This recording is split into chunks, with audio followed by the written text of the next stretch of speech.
Assalamualaikum dan salam Sarawakku sayang. Buletin Ukas edisi malam 3 November 2020 kembali bersama saya, Lia Amira Anorigos.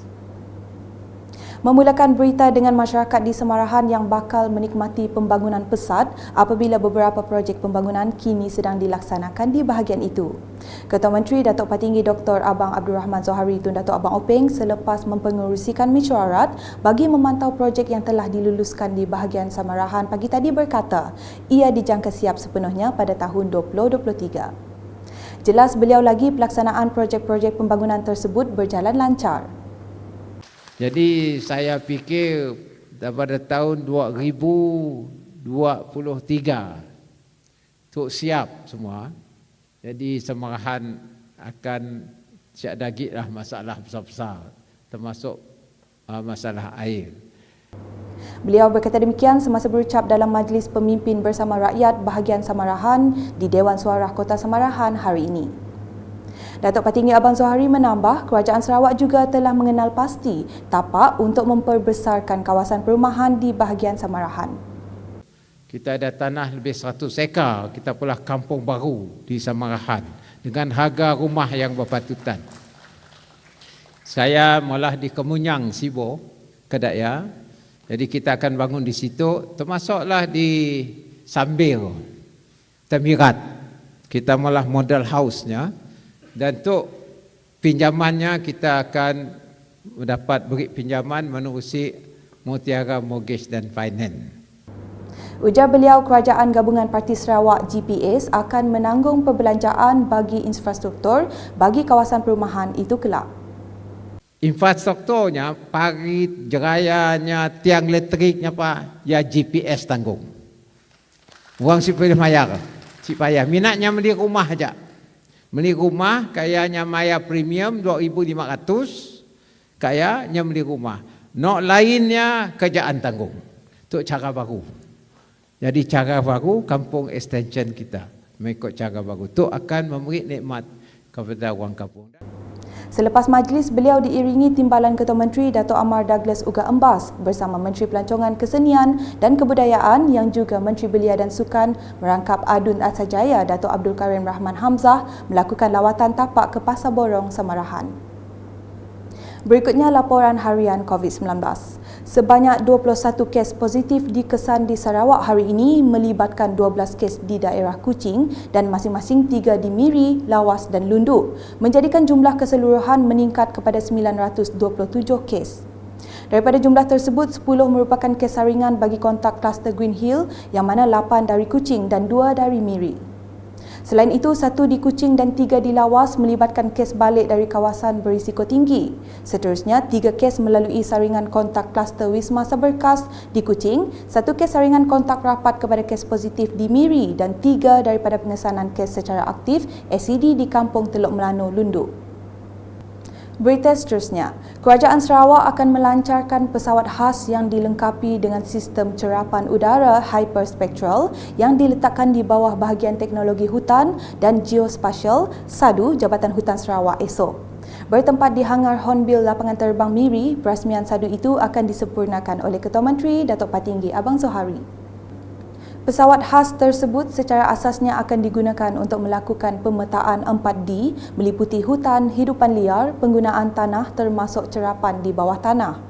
Penggunaannya juga akan memperkasakan keupayaan Jabatan Hutan Sarawak di dalam pengurusan hutan yang lebih efektif di samping memantau sumber alam semula jadi dengan penggunaan teknologi terkini. Pada sebelah pagi esok, Ketua Menteri juga dijangka merasmikan seminar Forest Plantation in Sarawak di sebuah hotel ternama di Miri. Selanjutnya, Sarawak terus mengorak langkah untuk mempertingkatkan pembangunan dalam mencapai matlamat negeri maju pada tahun 2030. Menurut Timbalan Ketua Menteri Tan Sri Datuk Amar Dr. James Jemut Masing, Kerajaan Sarawak komited dalam membina lebih banyak jaringan jalan raya di kawasan luar bandar dengan dana daripada Kerajaan Negeri dan Kerajaan Pusat dalam Rancangan Malaysia ke-12. Currently, we have a total of 7,000 kilometers of rural roads, consists of 669 kilometers of federal funded roads and 6,393 kilometers of state funded roads. More roads will be built under RM12. Beliau berkata demikian semasa merasmikan pejabat baharu Pusat Kejuruteraan Antarabangsa Intek Cawangan Sarawak di Subplot 19 Rentry Square The Isthmus Kuching pada Isnin. Jelasnya rakyat Sarawak mampu mempertahankan hak dan tidak perlu bergantung kepada orang lain untuk memajukan negeri ini. Because of this, the state government acknowledges the need for constant improvement and provide the necessary tools so that you can serve the state better to the best of your ability as engineers. Hence, my ministry will look into the possibility of allocating a sum of 1 million for the purchase of required equipment for the very much needed research to be carried out by Intech. If you deliver the best, the government will ensure that you will have the best. Berikut pula, Menteri Muda Pemodenan Pertanian Tanah Adat dan Pembangunan Wilayah Sarawak, Datuk Dr. Abdul Rahman Ismail, mahu Belanjawan 2021 yang akan dibentangkan Menteri Kewangan pada 6 November ini dimasukkan peruntukan khas bagi membina jalan bypass Kemiri tanpa melalui Brunei Darussalam. Katanya dengan adanya kelulusan peruntukan itu akan menyelesaikan kekangan dan permasalahan yang dihadapi penduduk di utara Sarawak yang berulang-alik Kemiri dan Limbang. Kita berharap Kerajaan Persekutuan akan memberi peruntukan khas untuk membuat perhubungan yang terus tanpa melalui Brunei. Walaupun pada dasarnya Kerajaan Negeri dan Persekutuan telah pun bersetuju untuk membina jalan ini. Kita berharap ianya mendapat perhatian khusus dalam Belanjawan 2021 inilah, iaitu jalan bypass daripada Lawas ke Limbang dan Kemiri tanpa melalui Brunei, supaya ianya dapat dilaksana pada rancangan Malaysia yang ke-12. Beliau berkata demikian semasa ditemui selepas mengadakan lawatan kerja ke kebun durian Lu Zen Kun di Kampung Ukong dan TKPM Kubong pada Ahad. Datuk Dr. Abdul Rahman yang juga Adun Bukit Kota mengharapkan Belanjawan 2021 itu nanti mesra kepada kebajikan rakyat dalam menangani masalah yang timbul akibat COVID-19.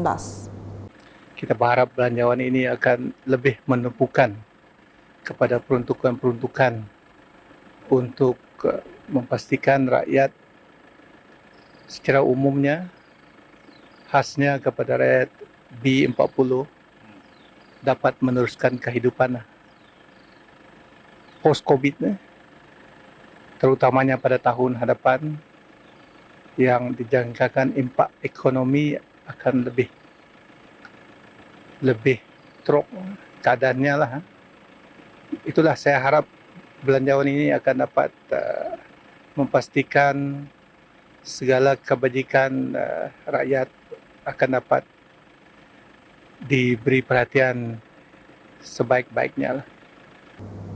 Beliau melawat tapak Taman Kekal Pengeluaran Makanan TKPM Kubong di Kampung Tegarai seluas 32.37 hektar di dalam kawasan Stesen Pertanian Kubong yang menanam pisang kepok dan nangka J33. Sekian edisi malam bersama saya Lia Amira dan kru penerbitan. Sebelum mengakhiri buletin, saksikan perkongsian langkah-langkah pencegahan COVID-19 yang perlu diamalkan demi keselamatan kita. Dapatkan pelbagai berita terkini Sarawak di Facebook, Instagram, Twitter, aplikasi Telegram UKAS serta UKAS Channel di YouTube. Salam UKAS.